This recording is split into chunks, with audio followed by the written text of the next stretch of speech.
Dear students, welcome to the classes of Array Academy. We are studying analysis of financial statements and the chapter is accounting ratios. And the concept we are studying is the calculation of a debt to equity ratio, proprietary ratio and total asset to debt ratio. Here the question is, from the following information calculate proprietary ratio, total asset to debt ratio and debt to equity ratio. Now working node first, सबसे पहले working note बना लेंगे तो हमें items पता चल जाएगा। मैंने यहाँ पे एक वर्किंग कैपिटल का फॉर्मूला लिखा है, working capital is equal to current assets minus current liabilities. ये मेरा सॉल्यूशन का पार्ट नहीं है, आपको समझाने के लिए। And I have given a balance sheet also, ये दोनों साथ साथ चलेगा। Now we can see current liabilities is equal to current assets minus working capital. हमारा बेसिक फार्मूला होता है working capital is equal to assets minus current liabilities. तो current liabilities को अगर साइड चेंज करा देंगे तो ये प्लस हो जाएगा, वर्किंग कैपिटल माइनस हो जाएगा। तो current liabilities is equal to current assets minus working capital. तो यहाँ पे जो वैल्यूज है हम पुट कर सकते हैं। आपके करेंट एसेट क्वेश्चन में दे रखे 15 लाख और वर्किंग कैपिटल क्वेश्चन में भी दे रखा है 3 लाख, क्वेश्चन में दिया हुआ है। तो ये 3 लाख आपको ये ग्रीन वाला हुआ करेंट लायबिलिटीज निकलेगा, इसका वैल्यू भी 12 लाख निकलेगा। अभी now calculate and find out. Now 15 lakh minus 3 lakh is equal to 12 lakhs. This is your current liabilities. ये current liabilities को अगर मैंने यहाँ पे एक ट्रायल बेसिस में यहाँ पे मैंने पुट कर लिया, current liability निकाला और लिख दिया और मुझे current assets दिया हुआ है। तो then I can get to know कि इसमें क्या हो रहा है। वर्किंग कैपिटल, वर्किंग नोट में आपके current liabilities आ गया। तो now see property ratio, current liability इस क्वेश्चन में यूटिलाइज नहीं हो रहा, वो आगे वाले क्वेश्चन के लिए सी पार्ट।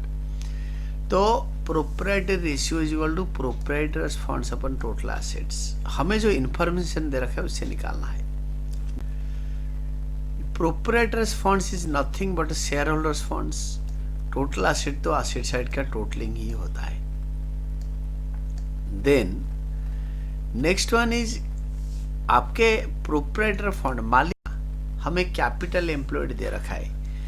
कैपिटल एम्प्लॉयड होता है share holders funds plus long term loans. तो हमें टोटल डेट दे रखा है, टोटल डेट से करंट लायबिलिटी माइनस करने में लॉन्ग टर्म डेट आएगा। ये देखो टोटल डेट दे रखा है 36 लाख, इससे करंट लायबिलिटी 12 लाख माइनस करने में आपके लॉन्ग टर्म डेट 24 लाख आएगा।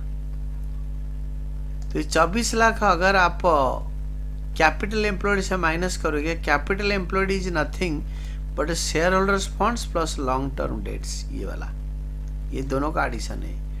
इसका share holder funds plus long term debts, ये दोनों को ऐड करके आपके बनता है शेयर होल्डर्स फंड्स। तो शेयर होल्डर्स फंड्स नहीं, दैट इज कैपिटल एम्प्लॉयड बनता है। कैपिटल एम्प्लॉयड से अगर long term funds 24 lakh minus कर दूंगा, this is long term funds, ये वाला लॉन्ग टर्म फंड से ये 24 लाख से अगर माइनस कर दूंगा तो मुझे मिल जाएगा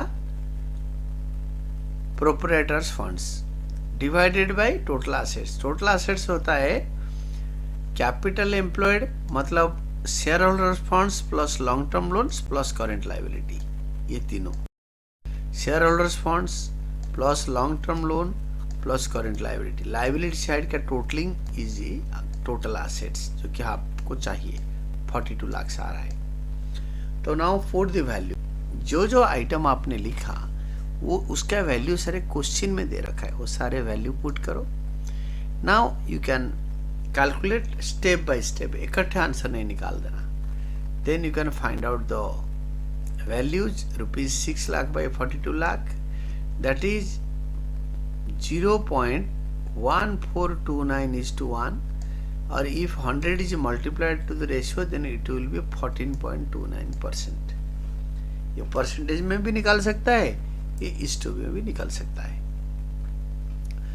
after the A part is over we can go to B part, debt to equity ratio.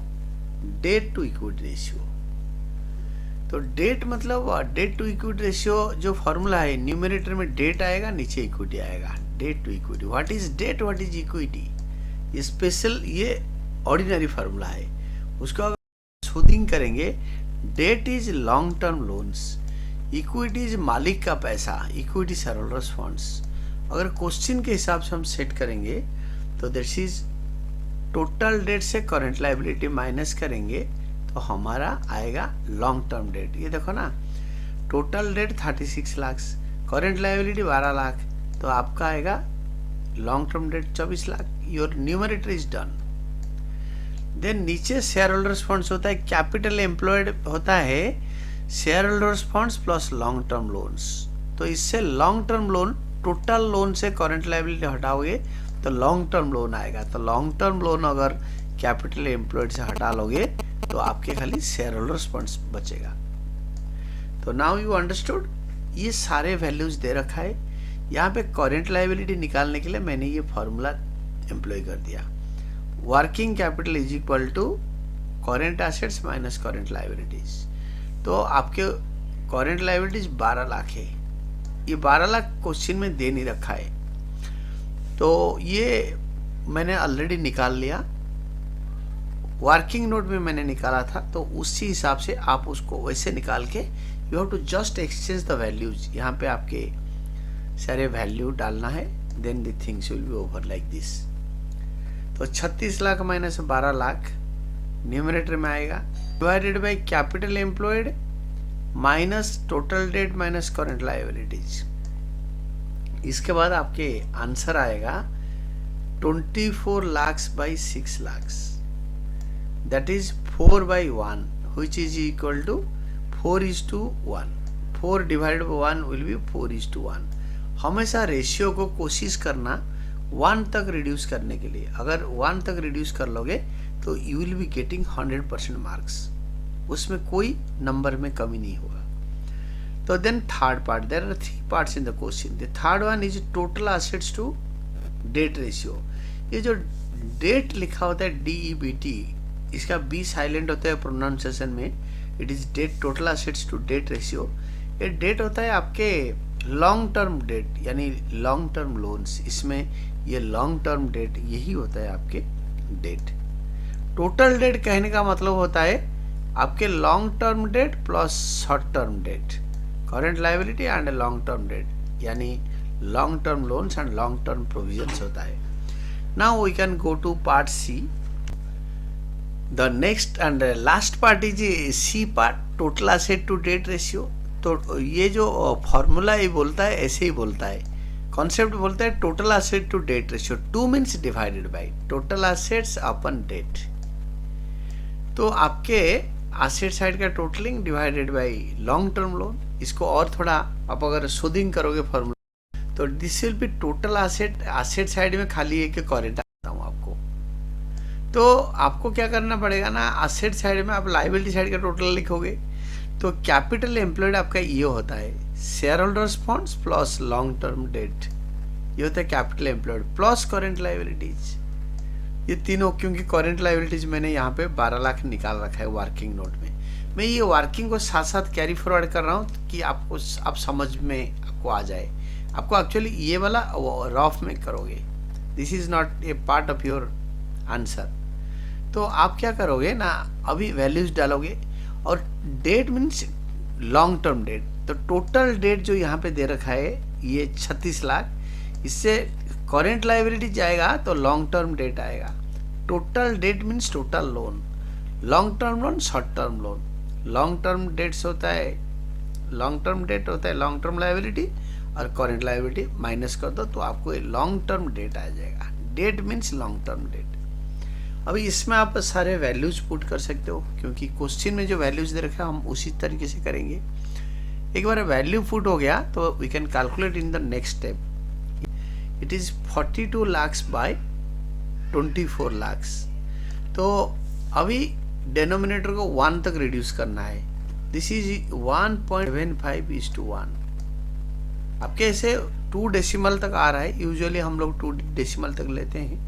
This is 1.75:1. This is all about your answer.